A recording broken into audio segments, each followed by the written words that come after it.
Hey everyone, it's Phil, aka Phil.Poker, and I wanted to thank you all for tuning into my first ever poker vlog. In this one, we're going to be playing 2-5 with a $10 straddle on for most of the night over at my favorite property, the Wynn. There are some really fun hands that we get into tonight and some fun characters that I'm playing with, so I'm really excited to show you this one. Let's dive right in.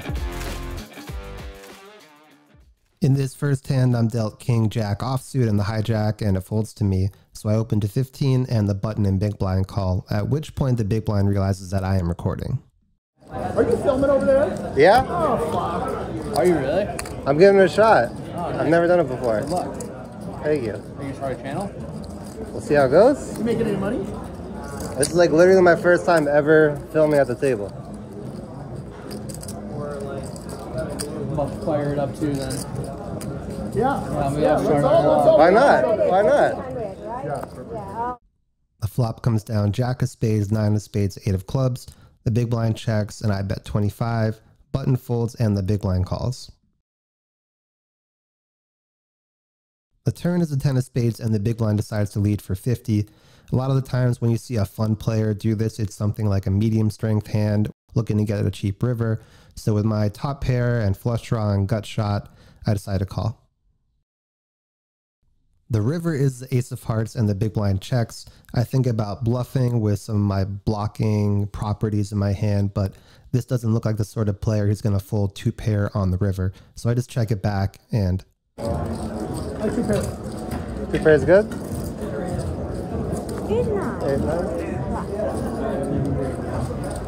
We add on for another 100, so our stack is a little over 500 going into the next hand.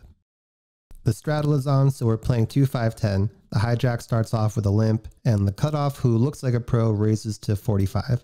The button is a good local who I've played with before, and he calls. We're in the small blind and look down at red kings. Right away, I start doing some math. Out of position, I go at least 4 times the last bet, plus what's in the pot, so that would be around 250. Since I started with 550, the only thing that makes sense is saying my 2 favorite words. All in. When the straddle asks, it's music to my ears. Can we please get some action? He gets the count, but sadly lays it down. The hijack folds and the cutoff folds quickly after. Now all of my hopes are resting with the button. It looks like the table is rooting for me because they send some good luck my way.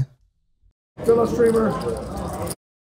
The button is still tanking and wonders aloud. It's like ace king to me.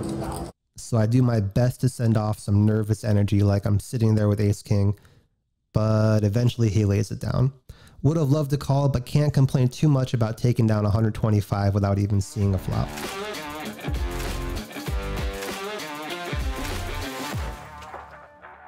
At this point, the straddle is basically staying on for the rest of the night. We lost a few small pots and added on for another 100, bringing our total buy-in to 700.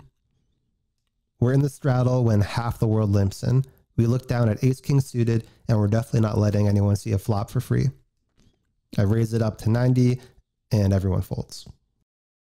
Under the gun opens to 15. We call in the hijack with pocket 9s, and the cutoff and button call behind us, so we're 4 ways to the flop. When it comes out king of spades, king of hearts, jack of hearts, I'm pretty much done with it, but to my surprise it checks around.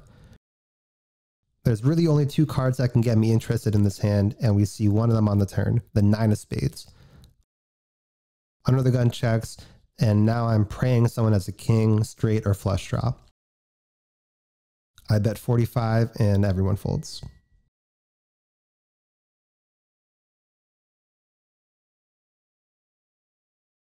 The straddle is back on and the low jack opens to 30. We're in the hijack with red 10s and find our first 3-bet opportunity of the night, raising it to 90. The table has been good action so far, as our in-game commentator will remind you. The action table, boys. The action table. Somehow you guys always figure it out. Put it all together. 275. How do they do it? Right on cue, the button wakes up with his first 4-bet of the night. Really his first time showing any pre-flop aggression at all. The low jack folds and it's back to me. Pocket tens is in a weird spot at the stack depth where I don't have enough behind to set mine, and I have too much behind to just jam it in pre. Also, considering that this was his first and only cold 4 bet of the night, I take one last look at my pretty tens and let them go.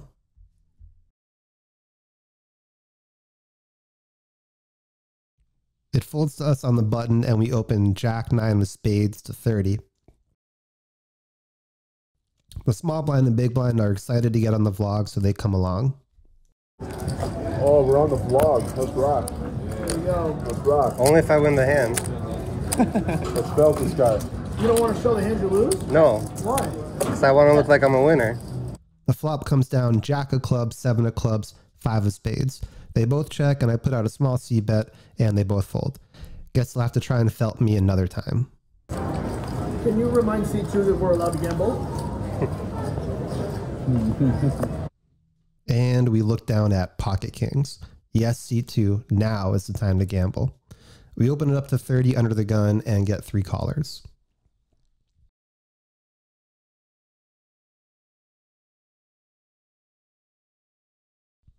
Good flop. King of diamonds, 8 of hearts, 6 of hearts. Checks to me and multi-way I'm betting with a strong polarized range. Can't let the million draws see a free turn, so I bet just under half pot. With multi-way action, you generally want to size down, but maybe I could have gone a bit larger here. It folds all the way around to the straddle, who luckily calls. Oh, there's always somebody hanging around, you know? The turn couldn't be any better when it rolls off the 6 of clubs. The straddle checks, and this card is better for his range. If he has a 6, I want him to think it's good on the river, and if he has a flush or a straight draw, I'd love for him to catch up, so I check it back. The river comes off a perfect 10 of hearts, which completes all of the draws. So when he bets 105, I'm putting him on a 6, flush, straight, or total air. But air won't call any raise, so we might as well go for it all. I think for a bit before announcing. All in? All in? All in. This sends my new friend Justin into the tank again. I'm thinking he can never fold a flush, so he must be tanking with a king or maybe trips. Although I don't think GTO would ever fold trips here. He eventually finds a fold and tells me later that he had 7-6. Good to know, Justin. Next time I'll be bluffing. Hit record real quick. Yeah, it's a monster. A few hands later, there are 3 limpers. We look down at ace king in the straddle, hit record, and bump it up to 60. Everyone calls because, of course they do. And I get some free advice from my table friends. There we go. You should commentate it during the hand. Yeah, you save time, bro. You save time. Right? I might make it a little bit too easy for you guys. Yeah, you don't want to do this shit twice. ROI, bro. ROI. How are we going to remember what you're thinking the whole time? Yeah, they make that shit up. Yeah, that's right. They have, You're oh, I supposed to be thought like, you well, had this hand. I got ace 8 of hearts right here, and I'm going to check. The flop comes down 8 of spades, 9 of clubs, 2 of spades. Against 3 limp ranges, I think my ace king is still ahead. No one should really have a set of 8s or 9s here besides me, and I don't think people are limping 9-8 off. 9-8 suited probably raises pre. Someone could have a set of deuces, but I think we'll find that out pretty quickly if that's the case. I bet small looking to take it down cheap and only get called by the cutoff, who I have tagged as a fun player. When he just calls on the flop with players to act behind, I don't think he's trapping. He has a lot of weak pairs like 9s or 8s, or draws like Jack 10 or spade draws. The turn 4 of clubs doesn't change much, except giving me the chance to rep a backdoor flush with my ace of clubs if it comes in on the river. I still think he has mainly a weak pair at best, so I fire 175, mentally preparing myself for the 3rd bullet if necessary. He thinks for a bit and calls. The river is the 6 of hearts, basically another blank. He could have some 10-7 suited, but I would only expect 2 combos of 10-7 being spades or clubs. And even those 2 are going to raise before the river sometimes.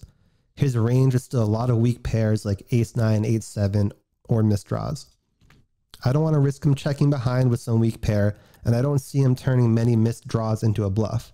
My line looks strong, so I shouldn't need to bet huge to get a pair to fold when I can play all of my overpairs this way.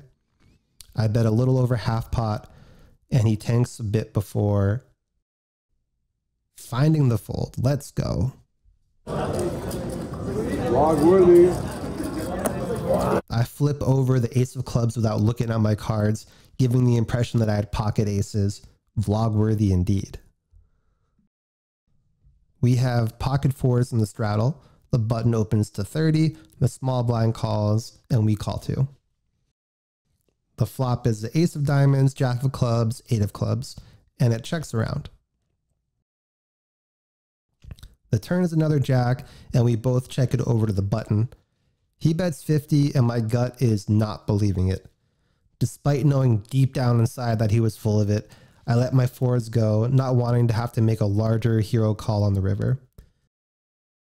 I really don't think you have anything.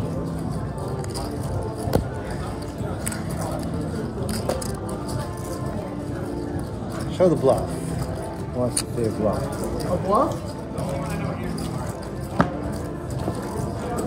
Okay. That's what I thought.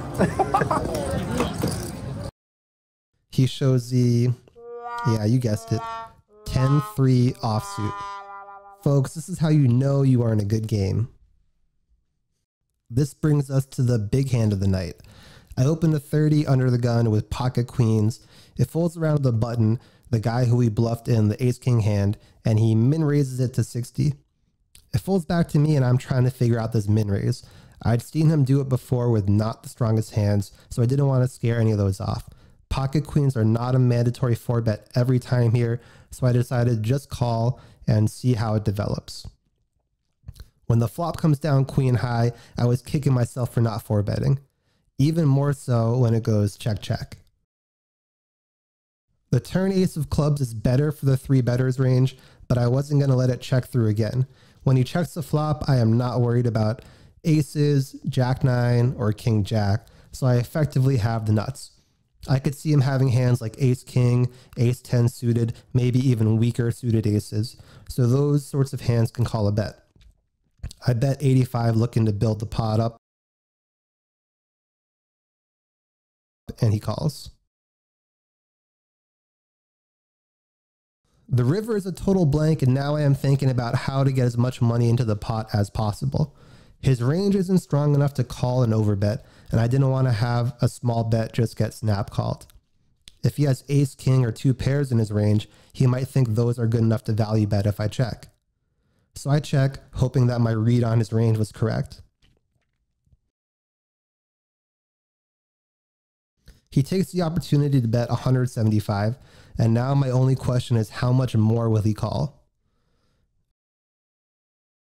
I think about it for a bit and raise to 425, and he goes into the tank. After a little bit, he says, Remember, if I'm going in with you, I want you to put me in the block, right? That's my instrument. buddy, if you call me, I'll call you whatever you want. He thinks some more before throwing in a calling chip, and I flip over my queens.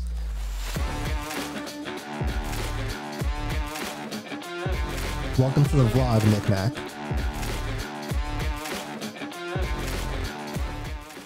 It folds to me on the button, and I open 6-5 suited to 30. The big blind and straddle call. The 5 deuce deuce flop looks decent, so when it checks to me, I throw out a half pot c-bet. Only the big blind calls.